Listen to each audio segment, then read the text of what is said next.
About a decade ago, the last wild northern white rhinoceros died lonely somewhere in a northeasterly corner of the Democratic Republic of Congo.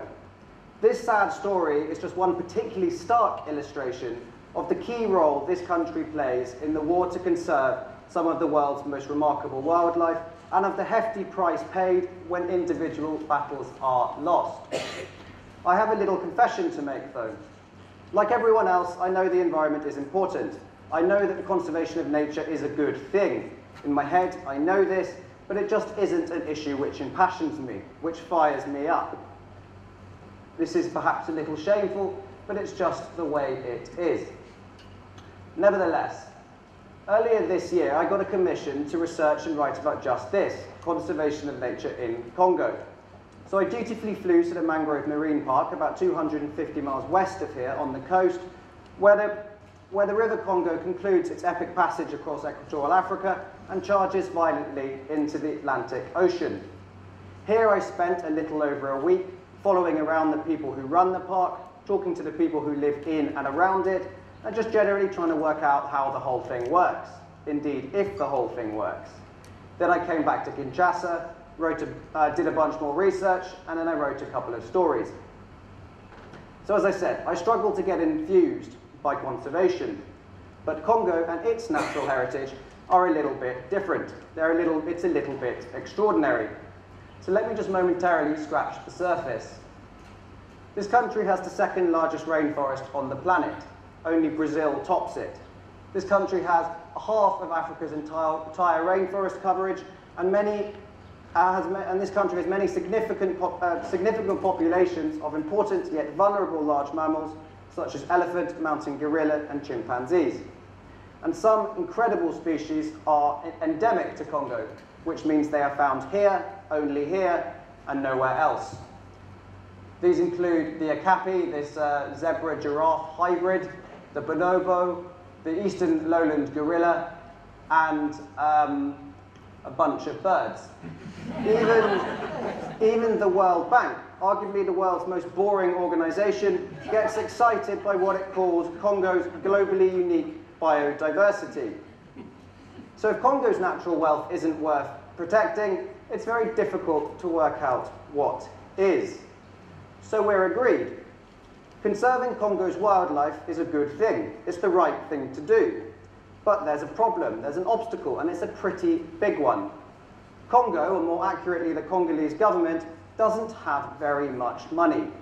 Or, as a former minister put it to me just last week, so little money, it may as well have no money at all.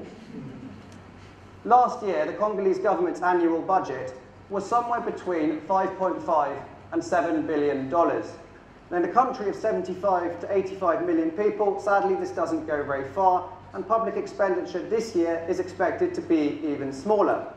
By way of comparison, in the United Kingdom, where I come from, and which has a population a little smaller, the government will this year spend a little over $1 trillion. In South Africa, with a population 20 million fewer than the Congo, the government will spend $120 billion, and in neighboring Angola, with a population only a third that of Congo's, the government will spend over $40 billion.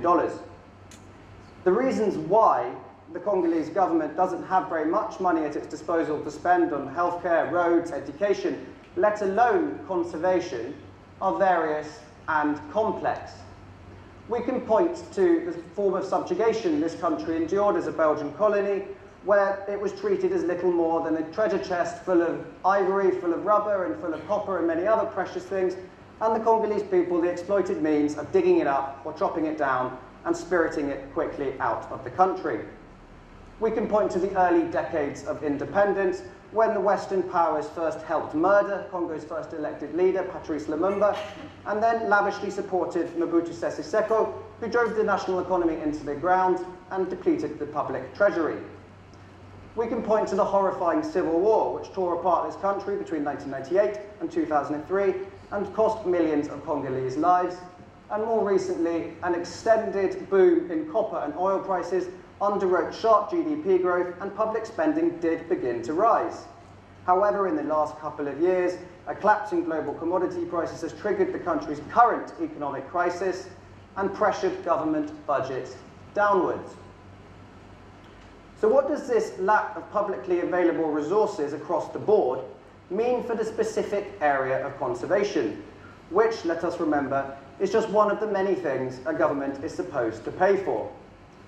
Well, it means that conservation, and more specifically, the Congolese Institute for the Conservation of Nature, or the ICCN, the government agency responsible for defending Congo's protected areas, gets a tiny slice of the tiny cake, or almost nothing of almost nothing. Officially, the ICCN is supposed to receive between $2.5 and $4 million annually. In reality, it doesn't receive this much, and even if it did get its full quota, it wouldn't go very far. We should avoid being too critical, though. Only a couple of weeks ago, the ICCN's boss told me openly, and seemingly without resentment, that his agency doesn't get any money because, quote, the government has lots of other priorities. And I strongly suspect that there is no government on this planet that, when faced with similar budgetary constraints, wouldn't push the issue of conservation down towards the bottom of the pile. Any of you here today are welcome to go to a military barracks, line up the soldiers, and tell them that they aren't getting paid this month because some animals need protecting, but understandably, most governments opt to act otherwise. However, just because the Congolese government can justify sidelining conservation doesn't mean it ceases to be important. Somebody else is going to have to step up, and in some cases, in certain situations, they already have. If I were to ask this room to name some protected areas in Congo, I imagine most of you would say Virunga National Park, the subject of an Oscar-nominated documentary, and a world-famous refuge for mountain gorilla. Some of you might say Garamba National Park, situated near the South Sudanese border and well known for its populations of elephant and giraffe. But I doubt I would hear many other names. These two parks are indeed fortunate. They and 3 others have been designated as World Heritage Sites, which allows them to secure millions and millions of dollars in funding from international donors such as the World Bank and the European Union, and permitted them to attract professional organizations to come in and manage the parks. So, and little thanks to the ICCN, these 5 parks and several others are much better resourced with many more rangers who are better paid, better trained, and better equipped. It should also be said that this small group of high-profile parks are the most dangerous in the country, where the committed staff regularly come into contact with trigger-happy, well-armed poachers who have killed hundreds of rangers in the course of this century. So these parks continue to need support. But to my mind, there's a king-size problem that lies elsewhere. It surprised me to learn that there are in fact around 70 protected areas under the control of the ICCN, covering a total of 12% of the Congo's landmass, and the government has committed itself to increasing this figure to 17%. So what happens when you make a government agency responsible for protecting the wildlife in an area larger than the United Kingdom or larger than Uganda, but don't give it the money with which to do its job? The truth is that most of these 60 or so other parks are often barely protected at all. The world focuses on Garamba and Virunga, while most of these parks lie near defenseless. The Mangrove Marine Park, where I was in February, is precisely one of these unheralded places. But it is doing much, much better than most of its counterparts. Again, little thanks to the ICCN. It still has only a fraction of the money it needs, it still has only a fraction of the rangers it needs, but it has made good progress in its 2 priority areas: protecting marine turtles from poachers and preserving a huge aquatic mangrove forest from those who would like to turn it into charcoal and firewood. And it is in these forgotten places that someone else is going to have to stump up the cash, and as I've already explained, it cannot and will not be the Congolese government. There are many good reasons why it should be international donors, the European Union, the aid programs of the world's rich nations, who should be the ones to open their wallets. To put it mildly, this country has been mistreated, and much of the rich world owes this place a debt and an apology. Parts of Belgium are beautiful and opulent, precisely because the Congo was downtrodden and immiserated. What's more, Congo's unique natural heritage doesn't just enhance Congo, but clearly the entire world, and in these situations, what is lost is often lost forever.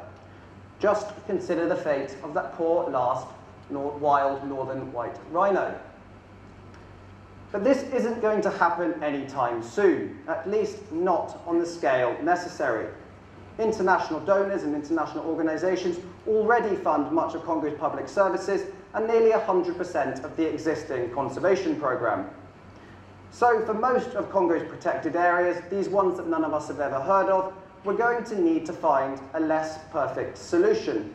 And I think that the Mangrove Marine Park offers a pragmatic path forward.